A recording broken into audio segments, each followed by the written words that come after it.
Hello and welcome back to the series Masters of the Chessboard.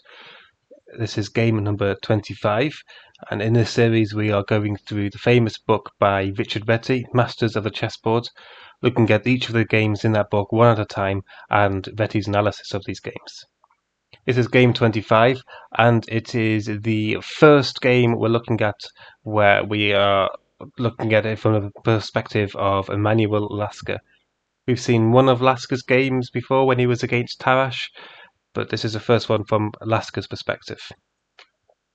As usual, Reti offers a bit of a introduction to Lasker. He says that he was the first world chess champion, but also a mathematician and a philosopher. He beat Steinitz 10-5 with 4 draws. He beat Marshall 8-0 with 7 draws. And he beat Tarrasch 8-3 with 5 draws. And he held the world title until 1921, where he was eventually beaten by Capablanca. Now, Reti comments quite a bit on his playing style. He says that Lasker had learned quite a lot from Steinitz. However, a bit like Morphy, Lasker preferred far more open positions. He was often struggling to find advantages in closed positions. However, Reti comments that because even if you have a big advantage in a closed position, to eventually win that closed position, you're going to have to open it up at some point. It was very difficult for his opponents to avoid open positions, which was where Lasker's strengths were. And Reti also gives a bit of a news article in at least the edition I've got, which summarizes some of Lasker's games and his playing style. And the news article states what we already know, in that a chess game is only won or lost if you or your opponent makes a mistake. And we often see that Lasker was in worse positions, but was able to use the imbalances of those positions to his advantage. And sometimes Lasker will be far more focused not on playing the best move, but of playing the move that is most awkward, most annoying, or most difficult for the opponent to respond to.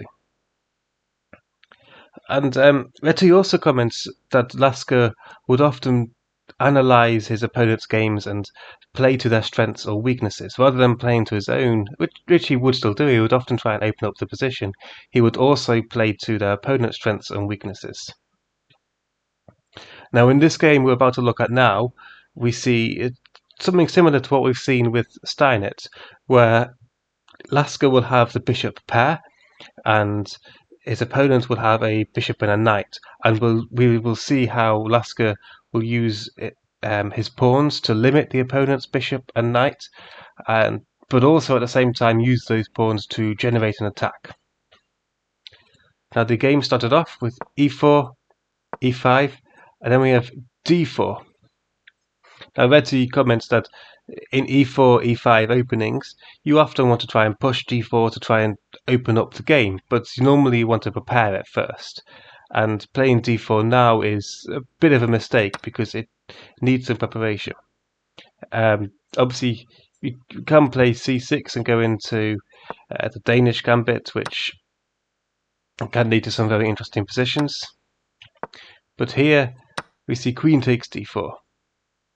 And here Reti comments that if black had to play d6, then black might well be worse, because we'll have the same case that we've seen a few times before, in that we'll have a pawn on e4 and a pawn on d6. However, in this position, black doesn't have to play d6 right now. Black can spend a few moves preparing the move d5, which would then free up black's position. Now we see knight to c6, kicking the queen away, queen to e3, and now g6. Now, alternative, more simpler variation is probably more in line with the actual opening plans as black, is perhaps something like knight f6, intending to attack this d5 square so they can push d5. Note that after e5, knight g4, this pawn is lost. So the variation which Reti gives is knight f3, knight c3, again defending the square, bishop to b4, and then after black castles and plays rook to e1, uh, d5 is coming and white can't really stop it.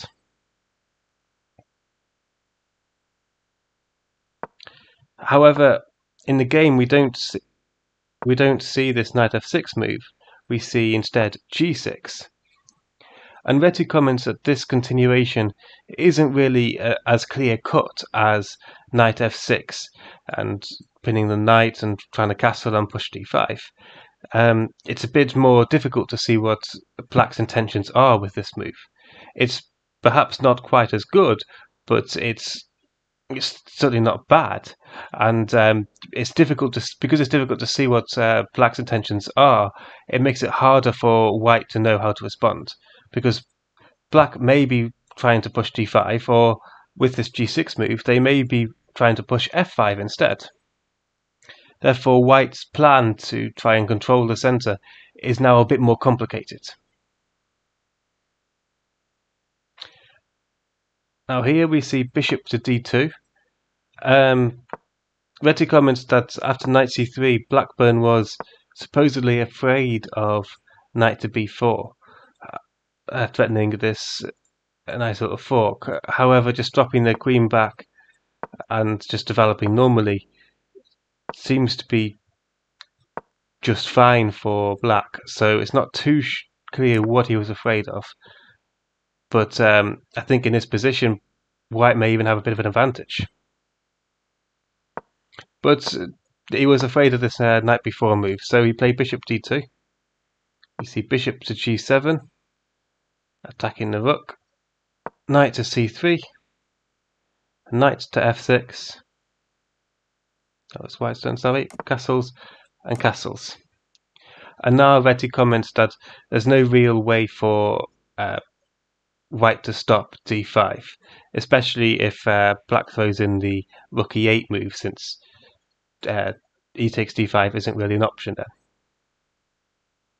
And Reti comments that the white player Blackburne sees that d5 is coming, so instead of trying to stop it, he finds a combination which will open up the game to what he thinks is an equal position and potentially in his favour. He plays 8 f3, protecting the e4 pawn, which is needed for Blackburne's little combination. Lasker, however, continues with d5, and it's likely that he probably saw a couple of moves ahead.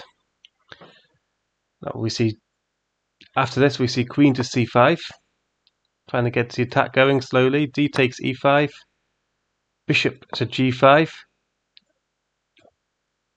opening up this attack and pinning the knight. The queen steps out the way and steps out of the pin. So far, White's attack is going quite well. You see bishop takes f6, bishop takes f6, knight takes e4, bishop to g7, and we see that there's just been an equal exchange of pawns in the centre, and this knight's got a nice little outpost. So it's not bad by any means so far for White. And then Blackburne plays bishop b5, and Reti comments that this is probably as far as Blackburne saw, assuming that he will have a fairly equal position with an open game.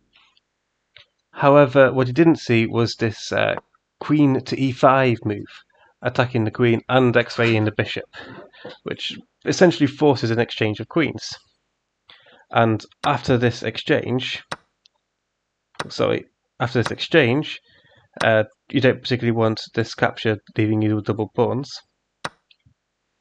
So after this exchange, we see that Black now has the bishop pair in an open position to White's bishop and knight, and because of that, Black's essentially in a better position. The pawn structure is equal. It's 3 and 3 against 3 and 3, but Black has the bishop pair, and the position is wide open for the bishops. Now here we see knight to e2, Now a6, and black's going to start pushing these pawns onto light squares to limit the bishop, and also try and limit some of the opposing knight potential outposts. We see bishop to d3, f5, limiting the bishop and pushing the knight away, knight to c3, bishop to e6, and these two bishops are now pretty powerful. They're just eyeing up straight along these two diagonals. We see king to b1, rook a to d8, knight to f4, white retreats the bishop, bishop to e2, knight to c6, and now Reti comments that black now has tried to weaken all of the dark squares around the opposing white position. He intends to move the knight to potentially d4, maybe move the bishop to d4, and he's connected his pieces. Both bishops are on very powerful diagonals, and he's limited this bishop and this knight somewhat. And this knight somewhat. So now he's done that, he's able to start trying to look at generating an attack, whilst also limiting his opponent's pieces. Now in the game we see rook takes d8, rook takes d8, rook to e8, sorry, rook to d1, and now we see rook to e8, and this is quite an important point that Reti comments on. So Reti declines the rook trade, Lasker declines the rook trade, and Reti comments that when they've got the bishop pair and he's looking at trying to get a bit of attack going by pushing his pawns, he would do better if he keeps one of the rooks on the board, because he can place this rook behind his pawns, and the rook behind some of the advancing pawns can be very useful in getting a decisive attack. Now obviously this is under attack, so after something like g5 you'd lose a piece. So we see bishop to f1, b5, black continues to push his pawns, putting them on light squares, limiting this knight and limiting this bishop. But note he's not actually limiting his own bishop. And here it's worth noting that white does threaten knight to d5. After knight to d5, something like b4 is a continuation which Reti gives. And after knight to e2, bishop takes d5, rook takes d5, rook to d4, knight to c1, and then rook to e1. This is the continuation which Reti gives, and he says that this is better for black now, which is true. However, after knight f to d5, b4, you don't have to retreat this knight. I think what Reti might have missed, and perhaps Lasker or Blackburne saw, is knight takes c7, this intermediate move. And this gives white the advantage now.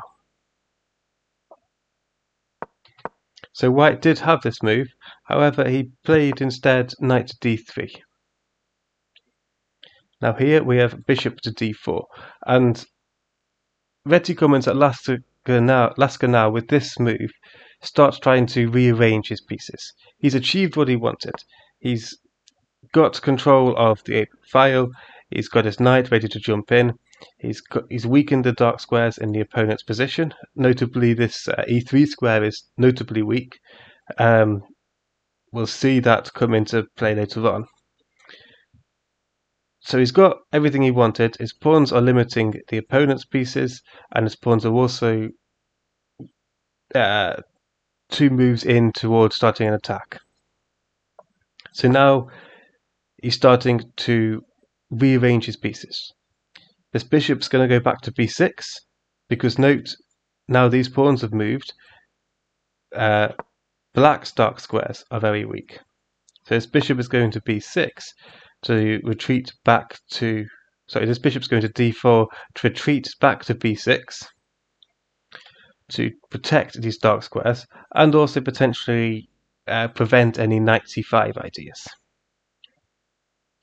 Now the bishop maneuver also allows black to push his king to g7 and potentially f6, because the bishop's no longer blocking the squares.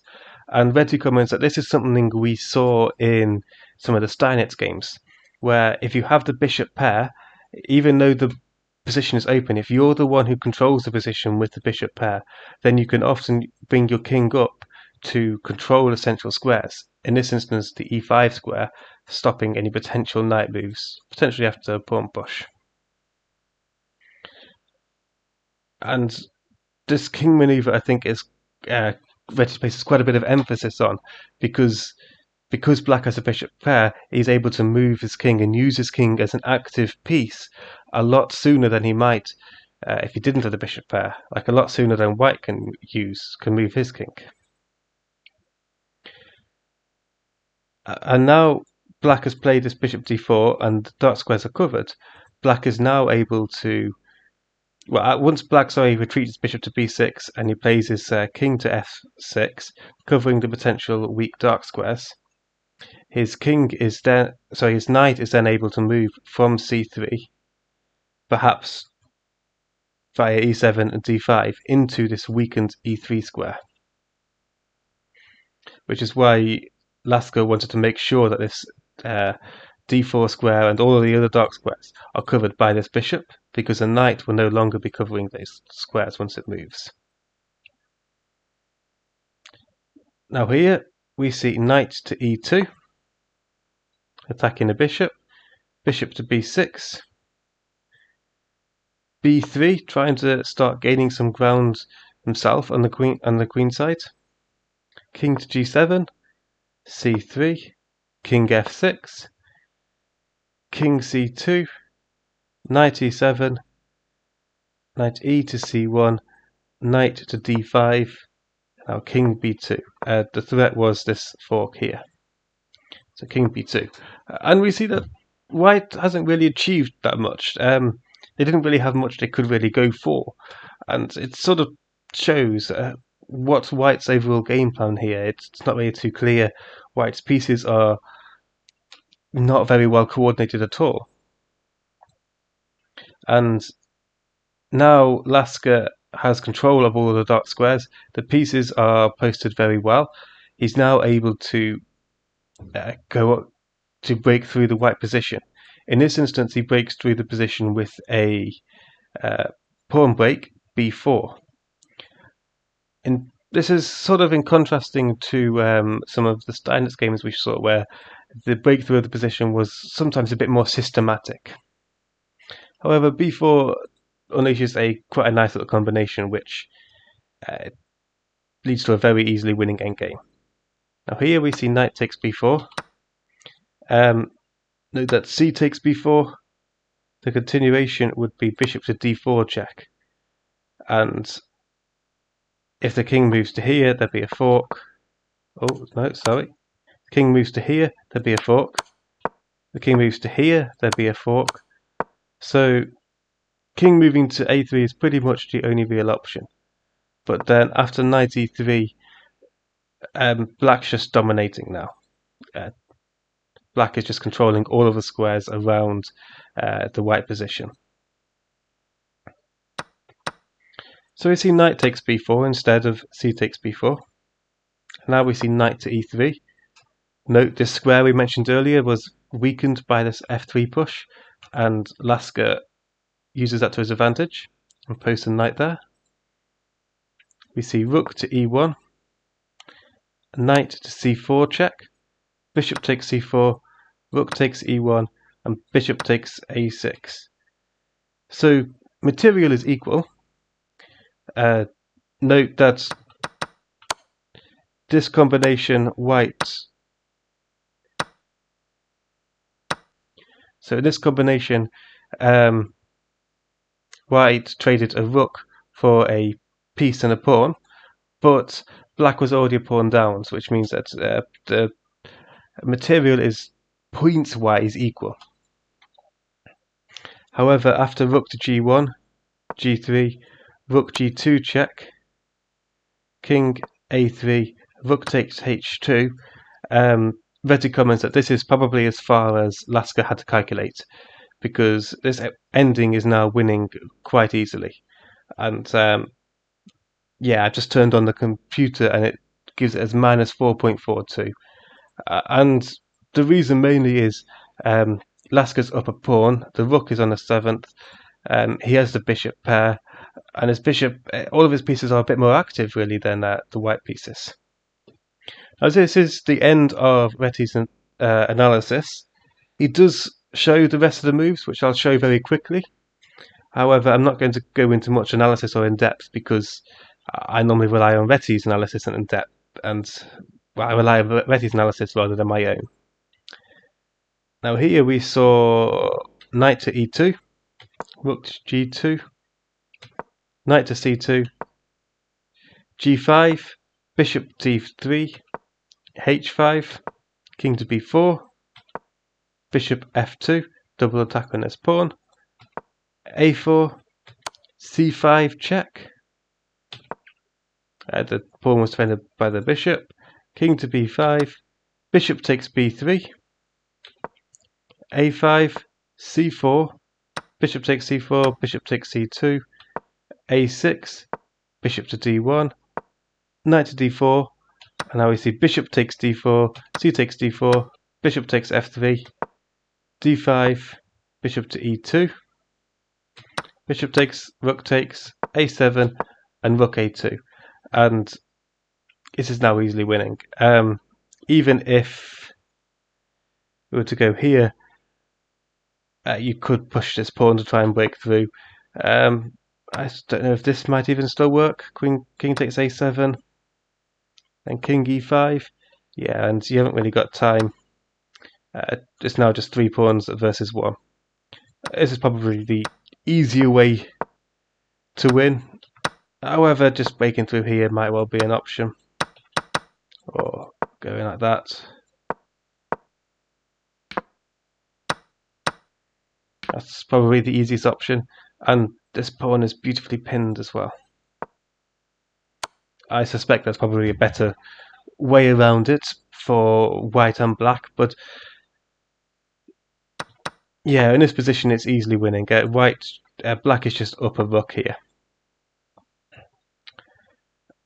But this is the position which Reti stopped analysing at, and I suspect it's mainly because he saw that his upper pawn, his rook's in the 7th rank, he's got the bishop pair, he's got no he's got the bishop pair, he's got no obvious weaknesses to exploit, whereas white's pawns here are quite weak, his pieces aren't really that well coordinated, and his king's out of the game, whereas this king is one move away from being in the centre.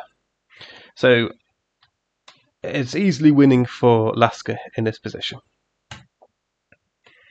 And there we have it. That was game number 25. Another example of how the bishop pair can just dominate the board, and how using the pawns to restrict the opponent's bishops and knights, and exploit the opponent's weakened squares in their position. In this instance, e3. That was the main theme of this game. I think the weakened dark squares and the restriction of the opponent's pieces, whilst simultaneously creating an attack. And so that's game number 25. I hope you enjoyed this. We've got quite a few Lasker games coming up. So if you like this video, please like, comment and subscribe. And I hope to see you next time. Thank you for watching.